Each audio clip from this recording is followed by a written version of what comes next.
จ้าหน้าที่ตำรวจบุกรวบตัวดีเจชื่อดังฝั่งประเทศเวียดนามซึ่งตอนนี้กลายเป็นข่าวโด่งดังในข้อหาเรื่องของการผลิตสินค้าปลอมและมีสารเป็นอันตรายต่อสุขภาพของผู้บริโภค Time to share D+ ผลิตภัณฑ์ปกป้องตับจากเครื่องดื่มแอลกอฮอล์สวัสดีท่านผู้ชมกลับมาพบกับรายการทำทุเซสำหรับหัวข้อข่าวที่เราอยากจะนำเสนอในมื้อนี้ก็คือเกี่ยวข้องกับข่าวของประเทศเพื่อนบ้านของเราที่กำลังโด่งดังในโลกโซเชียลของเวียดนามในปัจจุบันทุกสำนักข่าวเรากำลังนำเสนอข่าวนี้เพราะว่าคนที่ถูกจับถือว่าเป็นคนดังของประเทศเวียดนามก็คือดีเจชื่อดังที่ว่าเป็นสาวสวยแต่ว่ามื้อนี้ถูกจับแล้วก็คือในข้อหาเรื่องของการผลิตสินค้าปลอมและก็มีส่วนประกอบที่อันตรายและก็เป็นอันตรายต่อกับผู้บริโภคคือตอนนี้สำนักข่าวต่างๆในประเทศเวียดนามกำลังได้รายงานก็คือในวันที่13 ตุลาคม ปี 2025 ว่าห้องสืบสวนคดีตำรวจนครโฮจิมินห์ได้ดำเนินคดีและก็มีการจับกลุ่มนางวอทีงอกเงินหรือว่าที่รู้จักกันก็คือดีเจเงิน 98ซึ่งว่าคนลาวเฮาก็รู้จักหลายซึ่งว่าดีเจคนดังกล่าวถือว่าเป็นดีเจชื่อดังของประเทศเวียดนามในข้อหาก็คือผลิตและจำหน่ายสินค้าปลอมที่ว่าเป็นผลิตภัณฑ์อาหารเสริมสำหรับสุขภาพของผู้หญิงซะส่วนใหญ่ในกระบวนการสืบสวนเจ้าหน้าที่ได้เข้ากฎการและก็ยึดสินค้าปลอมของกลางจำนวนล่วงลายที่ว่าเก็บไว้ในคลังสินค้าดังกล่าวเป็นผลิตภัณฑ์อาหารเสริมสำเร็จรูปที่ว่ามีหลากหลายรูปแบบหลากหลายประเภทซึ่งว่าดังเงินหรือว่าดีเจเงินได้นำมาขายผ่านช่องทางออนไลน์ของตนเองสินค้าเป็นรูปแบบซองและก็มีสติกเกอร์ที่เป็นเครื่องหมายการค้าก็คือ X3 X7 และก็ X1000 หรือว่า X3 X7 X1000 ส่วนว่าการโฆษณาก็คือมีการโฆษณาส่วนเสือผ่านช่องทางออนไลน์ของตนเองก็คือ Facebook และก็ TikTok ว่าเป็นผลิตภัณฑ์ที่ช่วยเพิ่มประสิทธิภาพในการลดน้ำหนักหรือว่าลดหุ่น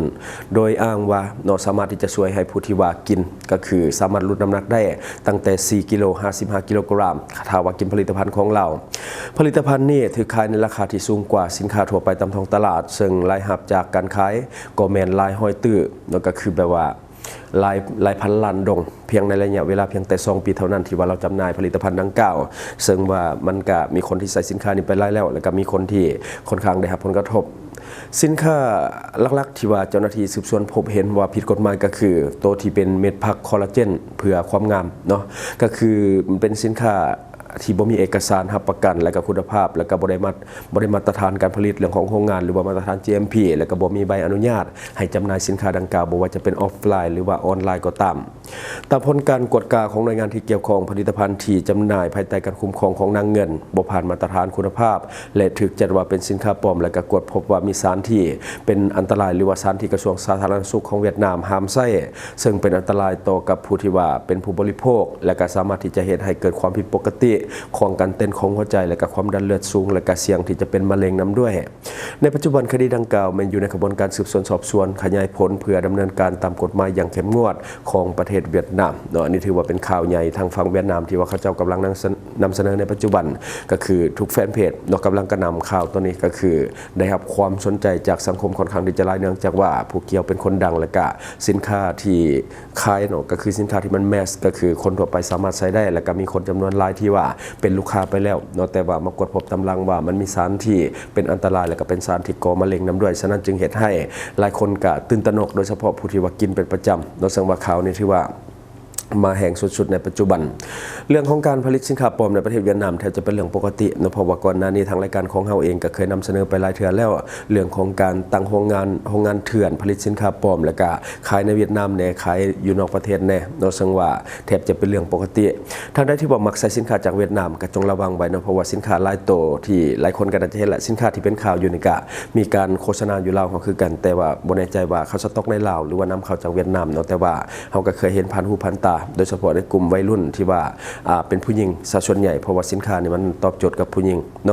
โดยเฉพาะกลุ่มที่เป็นผลิตภัณฑ์เสริมความงามนี่ต้องได้ระมัดระวังเป็นพิเศษก็คือพวกเครื่องสำอางหรือว่าพวกอย่างต่างๆแม้แต่อาหารเสริมที่ว่าเขากินเข้าไป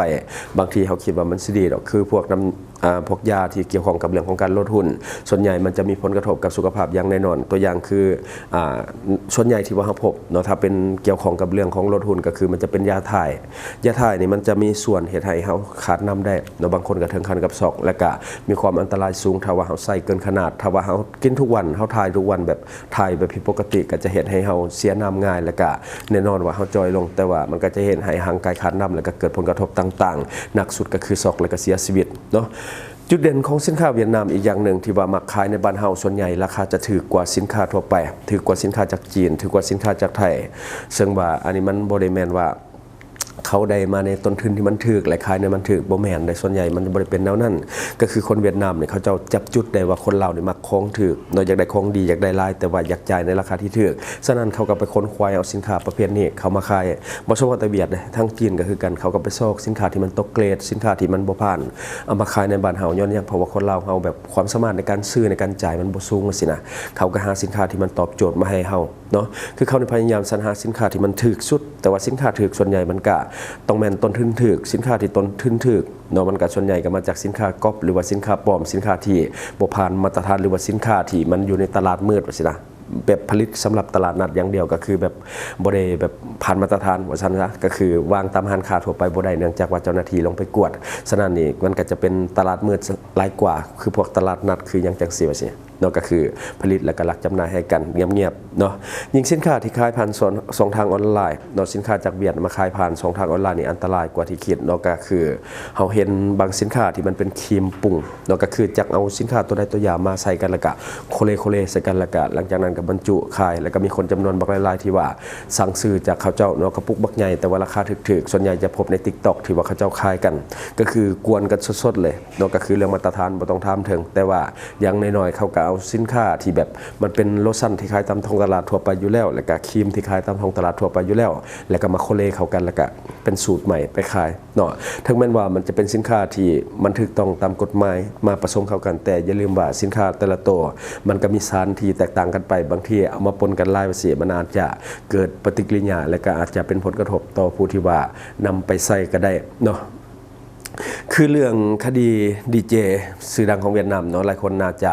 เคยเห็นผ่านหูผ่านตาดอกเพราะว่าเพิ่นก็เคยขึ้นในแบบขึ้นฟีดว่าซะเนาะหลายคนก็ฮู้จักบ้านเฮาก็ฮู้จักวัยรุ่นบ้านเฮาก็ฮู้จักดีเพราะว่าเป็นสาวงามเนาะแต่ว่าตอนถูกจับกับตอนที่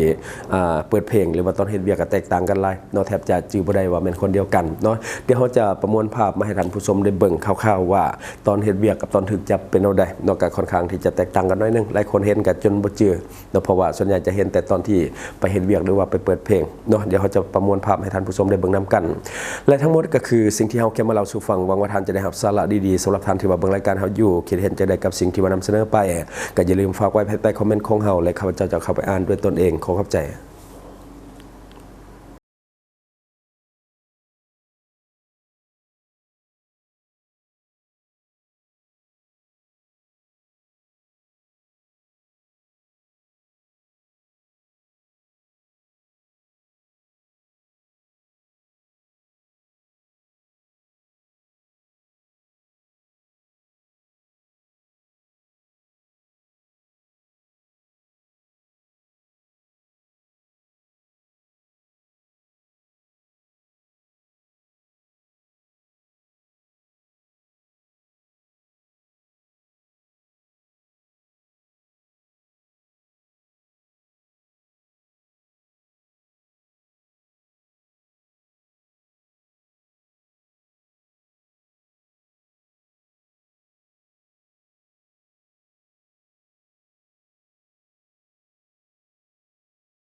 บริษัทเพชรสุขมิไซเจริญทรัพย์จำกัดผู้เดียวบริการก่อสร้างครบวงจรหับสำรวจพื้นที่ก่อสร้างและให้คำปรึกษาโครงการ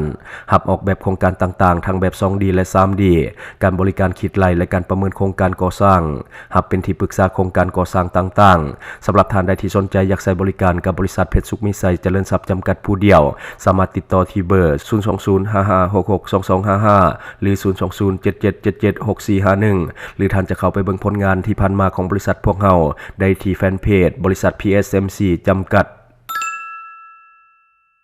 อยู่เมืองลาวใช้แต่เงินกีบลาวและส่งเสริมผลิตภัณฑ์ภายในเพื่อลดผ่อนการนำเข้าสินค้าและแก้ปัญหาเงินตา Subscribe for more video.